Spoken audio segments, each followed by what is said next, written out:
In the time before time, when the world was cloaked in darkness and chaos, whispered through the wind, a divine light stirred in the heavens. From the sacred breath of creation, the goddess Amaterasu was born, radiant, eternal, and the embodiment of the sun itself. This is the tale of her birth, her sorrow, and her triumph. A legend not only of gods, but of the very soul of Japan. Step now into the ancient mist, where myths still breathe, where light once hid, and where destiny was written beneath a crimson sky. If you cherish the timeless beauty of Japanese legends told with soul and depth, don't forget to subscribe to Nico Chronicles and join us on more unforgettable journeys. In the beginning, the world was without form. There was no sky, no earth, no sea, only endless chaos. A swirling darkness, heavy and silent, filled the void. From this silence, the first stirrings of life began to form. High above, in the heavens, something sacred awakened. From the swirling void, the high plane of heaven, Takamagahara, was born. It was a realm of light and purity, suspended above the chaos below. There, the first gods came into being, silent and formless, watching over creation. Among them, two deities were destined to shape the world, Izanagi and Izanami. Izanagi and Izanami were entrusted with a sacred task, to give form to the formless, to create the land of the living. The gods handed them the Ame no Nuboko, the heavenly jeweled spear. With it, they were to stir the sea of chaos and shape the world below. Standing upon the floating bridge of heaven, Izanagi and Izanami gazed into the formless waters beneath. Together, they lowered the jeweled spear into the deep. As they stirred, drops of salty water fell from its tip. From these drops, the first island was born, Onogoroshima. Upon the new land they built a palace, a sacred hall of divine wood. It was there they would begin the creation of the world. Within the hall, they prepared for a sacred union, a ritual that would bring life into being. In the quiet of the palace, the two gods circled the pillar of creation. But Izanami spoke first, breaking the sacred order of speech. The ritual, though completed, was flawed. From their union, a malformed child was born, Hiruko, a being without bones, drifting helplessly across the sea. Ashamed, Izanagi and Izanami returned to the heavens. The gods instructed them to repeat the ceremony, this time in the correct order. Izanagi spoke first. And from their second union, creation truly began. One by one, the islands of Japan were born, each sacred, each alive with spirit. With the land formed, the gods gave birth to divine beings, kami of wind and water, of trees and mountains, of clay and rice. Each spirit was woven into the world's design, giving it breath, movement, and purpose. Creation flourished, but joy turned to sorrow when Izanami gave birth to Kagutsuchi, the fire god. His flames scorched her body. Burned and broken, the mother of the world began to fade. In her final breath, she gave life to gods of death and grief. Then, she slipped away, into the shadowy realm of the dead, Yomi. Unable to accept her death, Izanagi journeyed to Yomi, the land of darkness, where the dead reside. He sought to bring Izanami back. Through the mist and silence he called out to her, and she answered from beyond the shadows. Hidden in darkness, Izanami warned, "You must not look upon me." But Izanagi, overcome with longing, lit a torch. In its light, he saw her true form, her body decayed, crawling with death. He cried out in horror. Shamed and furious, Izanami screamed, "You broke your vow!" From the depths, she summoned spirits of rot and vengeance. Shikome, the hags of the underworld, rose to chase him. Izanagi fled in terror. As he ran, Izanagi hurled talismans behind him. His comb turned into a thicket of vines. His headdress became a wall of flame. Still, the dead pursued him, until he reached the Yomotsu Hirasaka, the border of worlds. With all his strength, Izanagi sealed the passage with a massive stone. Izanami stood on the other side, silent and cold. "If you leave me," she said, "I will take 1,000 lives each day." Izanagi replied, "Then I shall create 1,500 to be born." Weary and tainted, Izanagi purified himself in a sacred river. As the water washed over him, new gods were born. From his left eye came Amaterasu, goddess of the sun. From his right eye came Tsukuyomi, god of the moon. From his nose came Susanoo, god of storms. Light returned to the world once more. From the sacred river where Izanagi bathed, 3 children of divine power were born. Amaterasu, goddess of the radiant sun. Tsukuyomi, god of the silver moon. And Susanoo, stormbringer and god of the sea. They were born of light and shadow, children of sorrow and hope. Amaterasu rose into the heavens, her brilliance lighting up the world, chasing away the lingering darkness. She brought clarity, warmth, and order. To her the sky was given. Tsukuyomi followed in silence. Cool, distant, and watchful, he ruled the night with calm detachment. He brought rhythm and peace to the turning world. To him the moon was given. Susanoo, however, was wild. The storm surged in his heart. Waves crashed wherever he stepped. He howled like wind through the mountains. Though born of the heavens, he longed for the underworld, to find his mother Izanami, lost in the land of the dead. His grief became rage. Izanagi, their father, looked upon Susanoo and said, "You are not ready to walk among the gods. Purify yourself. Find peace. Only then may you stand beside your siblings." But Susanoo rebelled. He ascended to the high plane of heaven, Takamagahara, not in peace but in fury. He approached his sister Amaterasu not with respect, but with defiance. Suspicious of his arrival, she demanded proof of his intent. They performed an ancient ritual. Each drew a sacred sword or jewel, breaking it in two, breathing life into the shards. From Amaterasu's broken sword, goddesses were born. From Susanoo's shattered jewels, gods emerged. Yet the storm within Susanoo did not calm. He rampaged through the heavenly fields. He tore down the rice paddies, defiled sacred shrines, and hurled thunder across the skies. He shattered the weaving hall where the sun maidens worked. One fell, struck by the heavens themselves. Amaterasu, heartbroken and ashamed, withdrew from the world. She entered a hidden cave, a Mano Iwato, and sealed herself inside. With her light gone, darkness blanketed the heavens. The world grew cold. Crops withered. Evil spirits crept from the shadows. The balance of nature crumbled. The gods gathered outside the sealed cave. Desperation filled their voices. Without the sun, the world would die. So they devised a plan, not of strength, but of joy. Amno Uzume, the goddess of mirth, stepped forward. She overturned a barrel, danced wildly upon it, and laughed with reckless abandon. The other gods joined in her raucous festival. Their laughter shook the stars. From within the cave, Amaterasu heard their joy. Curiosity stirred. She opened the door a crack. At that moment, the god Ameno Tajikarao seized the stone door and pulled it wide open. Light spilled forth once again.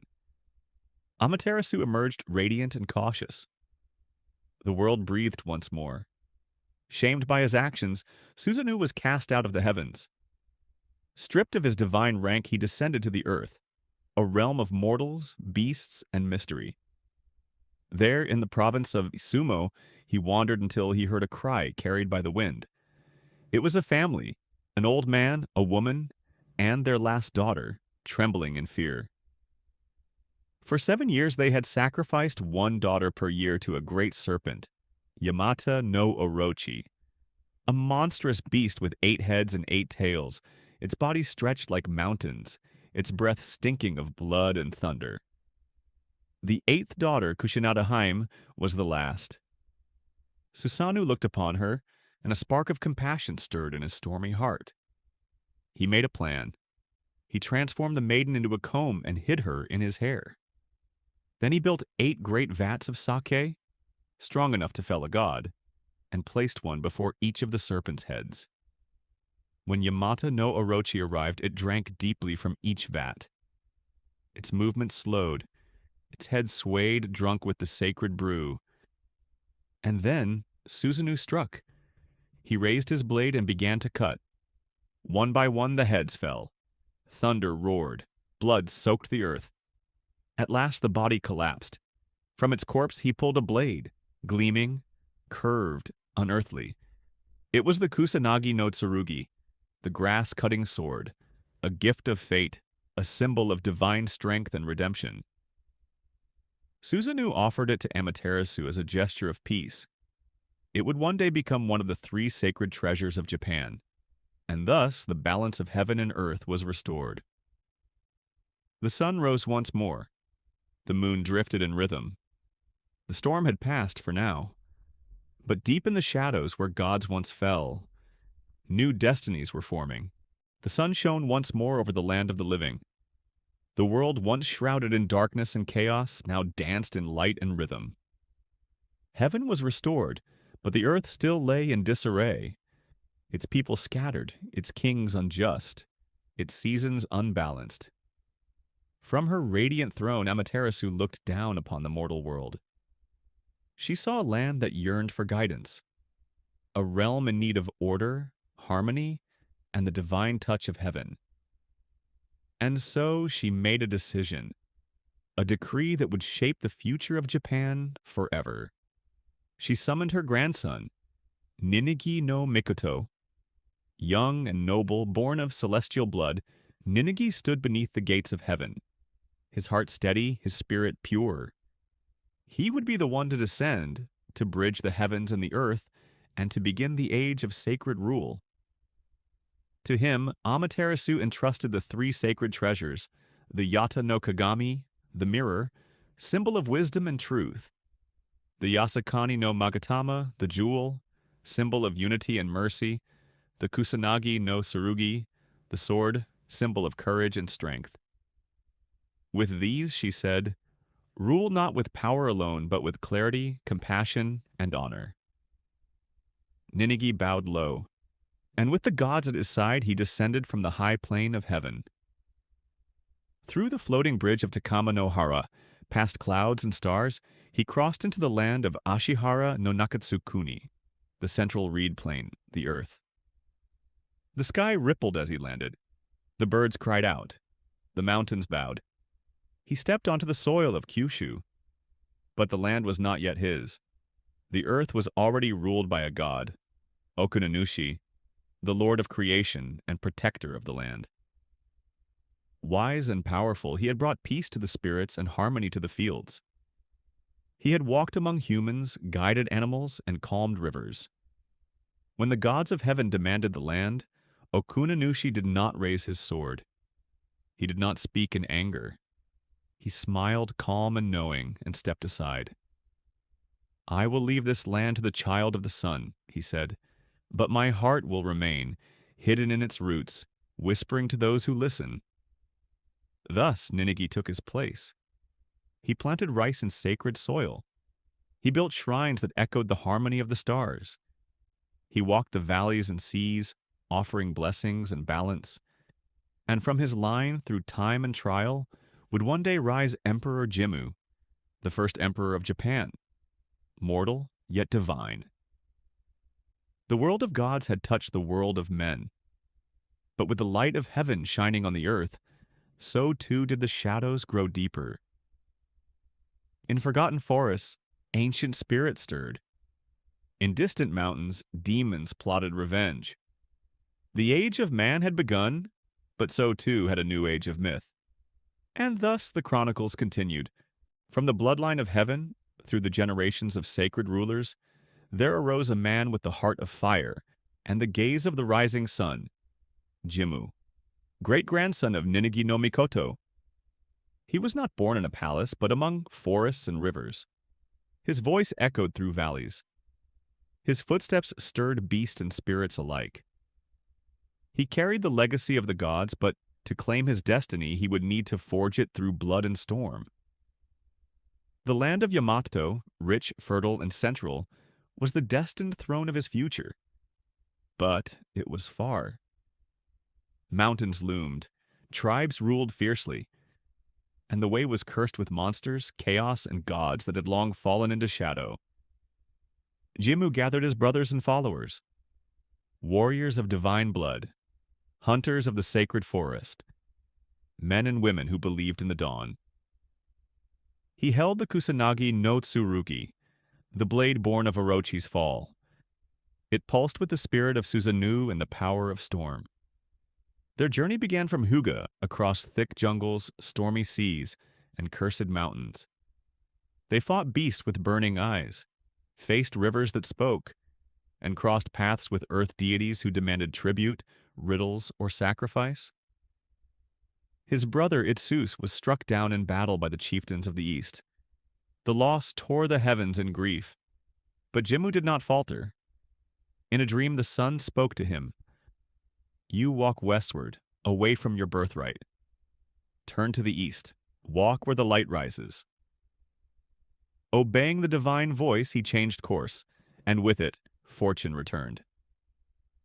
On Mount Anabi, under a sky of gold, he stood before the final battlefield. The armies of the land gathered, led by mortal kings and angry gods. Jimmu raised his sword not in rage, but in justice. The earth quaked, the sky wept, and when the battle ceased, only silence remained. He planted the sword into the soil and spoke.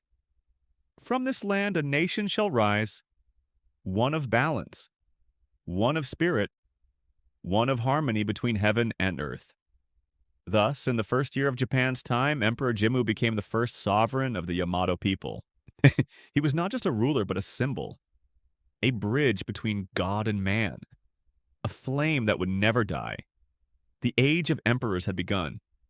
But far in the north, the winds whispered of unrest. Shadows still clung to forgotten places. And in the oceans, old gods stirred. The story of Japan was far from over. After Emperor Jimmu ascended the throne and the realm of Yamato was born, the land began to flourish. Temples rose. Rice fields swayed like waves under the sun. The people lived in harmony. But to the north, beneath the veil of mist and mountain, an ancient silence began to stir. At first it was whispers, shadows across rice fields, children waking from nightmares of fire and bones. Monks at mountaintop shrines saw foxes howling at the sun, an omen of imbalance. The elders knew the signs. The spirits were no longer resting. A summons was sent throughout the land, seeking one who could walk between the worlds of the living and the dead. The one who answered was a young mystic named Aoba. She had been raised by the shrine of the white fox, her voice calm, her eyes storm-colored. Spirits spoke to her in dreams. Her presence calmed even the wildest kami. But this journey was unlike anything she had faced. With her were two companions, Shin, a stoic warrior bound by honor, and Kaida, a song weaver whose voice held the power of memory. Together they followed the trail of restless spirits northward to the old lands of Izumo, where gods once ruled and where forgotten temples lay hidden beneath centuries of moss and time. The forest grew darker the further they traveled. They passed through villages abandoned in silence. At night they heard chanting in languages no longer spoken and lanterns glowing without flame. They encountered phantom soldiers still guarding the battlefields they had died on. Aoba offered prayers and Kaide sang the names of the forgotten. In those moments the spirits wept and vanished like mist. But not all spirits wished for peace. In the Valley of Hollow Eyes, they faced a monstrous yokai formed from centuries of sorrow and betrayal. Its scream shattered stones. Its presence drained warmth. It was a spirit born of war, of the blood spilled by men, forgotten by the gods. Shin fought it with his soul as his blade. Aoba stood unflinching, sealing its sorrow with the blessing of her ancestors. Deeper still, beneath the ruins of a collapsed shrine, they discovered a passage leading into the earth, carved with ancient runes and filled with the scent of incense and death. It led to an underground temple long sealed away, and within its heart pulsed a terrible presence, Yomi no Kage, the shadow of the underworld. It was no ordinary spirit. It was the embodiment of the barrier between life and death, weakened by the forgetfulness of mankind and the fading of old rites. Yomi no Kage had awakened the angry dead, twisted their longing into vengeance, and now sought to tear the veil between worlds. Aoba stepped forward, arms open, voice strong. She sang the prayer of remembrance, not with fear but with resolve. Her voice carried the names of thousands reaching beyond time. Kaide joined her, and Shin guarded them with his life. The shadows screamed, the walls trembled, but in that sacred moment the worlds aligned. Aoba offered herself as a conduit, binding the gate once more so that the spirits could return to slumber. When they emerged, the sky was clear, the wind was gentle, the spirits had returned to peace. But deep below, Yomi no Kage waited. Not destroyed, only watching, waiting. The sky above Yamato trembled, as if the heavens themselves held their breath. It began with a shadow, a veil cast upon the moon, turning its silver light into the color of old blood. Temples across the realm fell into silence. Sacred relics began to weep red. The priests chanted prayers, yet the silence that followed was more deafening than any scream. Aoba stood on the veranda of the shrine, eyes fixed on the crimson moon. Her heart felt the pull of something ancient, older than gods, deeper than sorrow.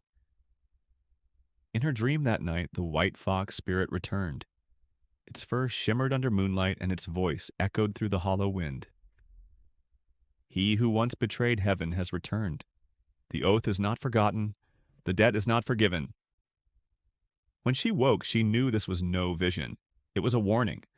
She summoned Kaide and Shin, and together they made for Tsukuyama, the mountain of the moon, a cursed land sealed centuries ago. Legends told of a celestial warrior who once stood against the gods themselves. His soul, bound by blood and betrayal, had been sealed beneath the mountain by a forbidden vow. On their way, they passed through dying forests. Birds no longer sang. The rivers ran still. They encountered villagers too afraid to speak, whose shadows moved slower than their bodies. Kaide sang to soothe them, but even her songs could not lift the dread in the air. At the edge of Tsukuyama, they met Yamiko, a blind priestess whose eyes were said to see the paths of spirits and gods. She lived alone in a shrine built from bones and prayer. The blood moon calls not only the dead, she whispered, it calls those who still remember, those who cannot forget. She told them of Tsukuyomi no Tatari, the curse of the moon god Tsukuyomi. Once a noble kami, Tsukuyomi defied the heavenly order by spilling divine blood. The gods cast him from the celestial realm. But before falling into darkness, he whispered an oath that echoed through time. If heaven abandons justice, I shall return to judge all. Deep within Tsukuyama, the group found a series of stone tunnels carved with forgotten runes. At the heart lay a sacrificial chamber, where an ancient poem was etched in golden ink. For love I drew my blade, for love I cursed the stars. For love I died, yet could not sleep. The chamber pulsed with sorrow. Aoba could feel the weight of unfulfilled vows trapped within its walls. Suddenly the silence broke. A warrior in black armor etched with lunar markings emerged from the darkness. His face was hidden by a mask of porcelain. His eyes burned with fury and grief. He was the blood-sworn general, once a hero of Yamato, now a cursed soul bound to his final promise, to protect the one he loved even after death. But he had been betrayed, and his pain twisted him into something eternal. Shin stepped forward to fight, but Aoba intervened. He does not need a sword, she said. He needs truth. Aoba performed the forbidden rite of Kokoro Utsushi, the mirror of heart. Through it, she showed the warrior his own memories. The night of betrayal, the scream of the one he failed to save, the broken promise. He fell to his knees, trembling, and whispered, "Why did no one come for me?"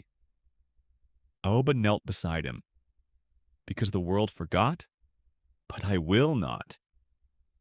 With her prayer, the binding curse broke. His armor cracked like glass and his soul dissolved into a silver mist, finally free. Yet even as peace returned, Aoba felt a lingering chill. In the deepest corner of the chamber, a seal began to glow, the true prison of Tsukuyomi no Tatari. The moon overhead pulsed again. Yamako's voice echoed from afar. "When 3 moons rise as one, the realms of man, spirit, and God shall bleed together, and he shall walk once more." The prophecy had begun, and Aoba, bound now not by duty but by fate, whispered to the heavens, "Then let me be the last to fall. Even if the gods forget again, I will remember." In the quiet aftermath of the Blood Moon Oath, the land of Yamato trembled with unspoken tension. Though the sun had risen, its warmth barely touched the hearts of those who remembered the crimson sky. Every night since, the moon loomed above, full, pale, and mournful, its light casting long shadows across mountains, forests, and forgotten shrines.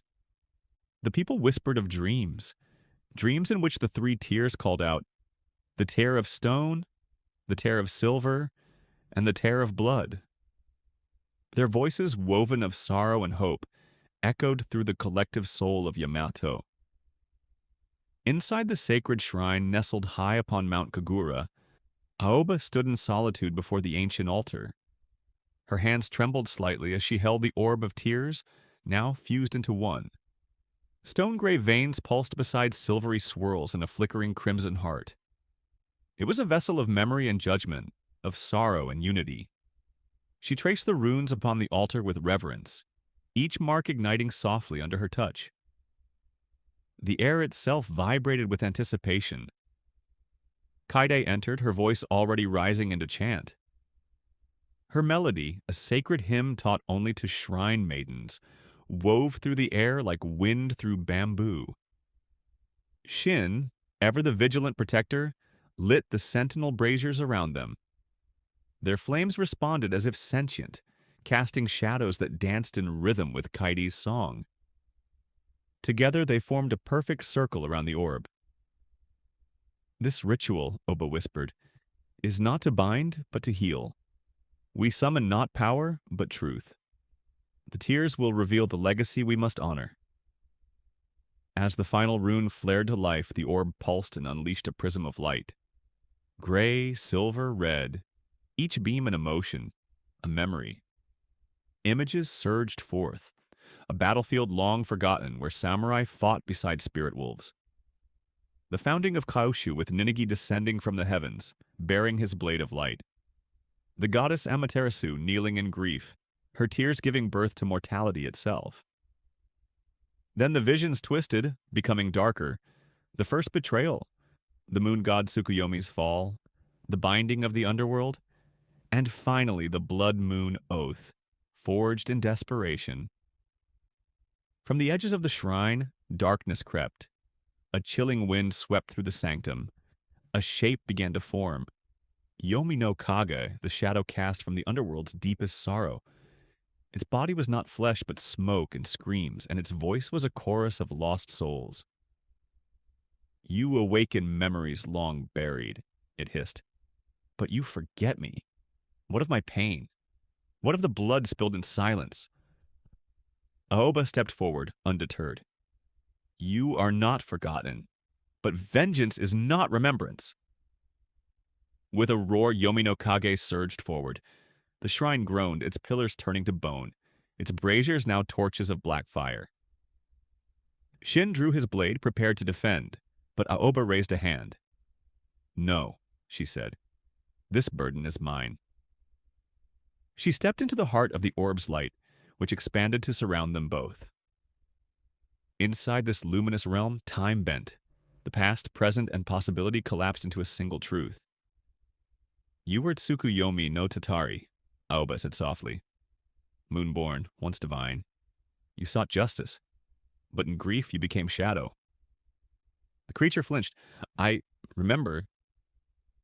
Images cascaded around them. A betrayed brother, a realm forsaken, a warrior kneeling in regret, a lover left in silence. Aoba reached forward. Let us end this sorrow, not by erasing it, but by acknowledging it. She placed her hand on his chest. The orb responded, its light flowing into Yomi no Kaga. The shadows writhed, resisting. Then, like snow in sunlight, they melted. What remained was a man, tall, serene, with silver hair and tearful eyes. Tsukuyomi. I have wandered too long, he said. Let this be my final dawn. Aoba bowed deeply. Your tears will guide ours. As the orb absorbed his essence, a white lotus bloomed where he once stood. The shrine burst into radiance. The pillars returned. The black flames became golden. Outside, clouds parted. The moon no longer wept. Kaide's chant rose into its final verse. Shin, kneeling, lowered his sword. Aoba, eyes closed, completed the ritual. The orb shattered, not in destruction, but in release. Its fragments floated out the shrine windows, seeding the land with light. All of Yamato paused. From fishermen on distant shores to monks in hidden temples, all turned their gaze upward. Peace settled, not as a conquest, but as a remembering. Aoba, Kaide, and Shien stood at the shrine's veranda. The moon above them was no longer red, but pale and kind. The tears are gone, Kaide whispered. No, Aoba replied. They live within us now. In the sky, a single cherry blossom petal drifted past the moon. Thus ends the legend of the three tears. Thus ends the Nico Chronicles. But as long as the moon rises and the blossoms fall, the stories will never truly fade. And so, from the depths of sorrow to the brilliance of dawn, Amaterasu rose, not only to illuminate the heavens, but to awaken the spirit of a nation. Her light, eternal and unyielding, still shines in every sunrise over the lands of Japan. A reminder that even in the darkest moments, the sun will rise again. This is not just a myth, it is a legacy. Thank you for walking this path with us. If this story moved your heart, remember to subscribe to Nico Chronicles, where the ancient voices of Japan live on and every legend finds its voice once more.